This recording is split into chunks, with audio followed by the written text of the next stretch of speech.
Day 41. Yesterday, you got your first look at the roadmap for this section.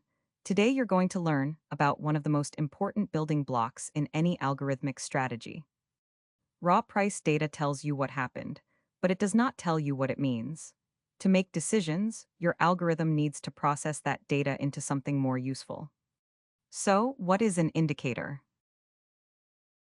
An indicator is a calculation that transforms raw price data into a signal, giving your algorithm a structured way to measure market conditions like trend, momentum, or volatility. Here's a simple analogy to explain it better. On the left, we have the thermometer, on the right, the indicator. Imagine you walk outside and feel the air. You know it is cold, but you do not know how cold.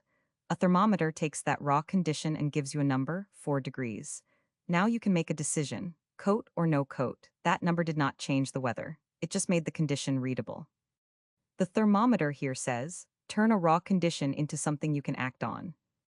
An indicator works exactly the same way.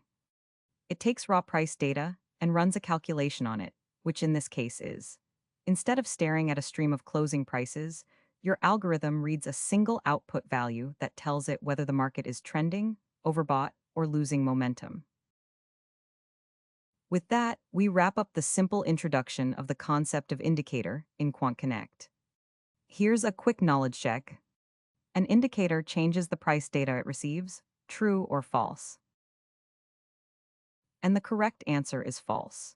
An indicator reads price data and produces a signal. It does not alter the underlying data. The prices stay exactly as they are.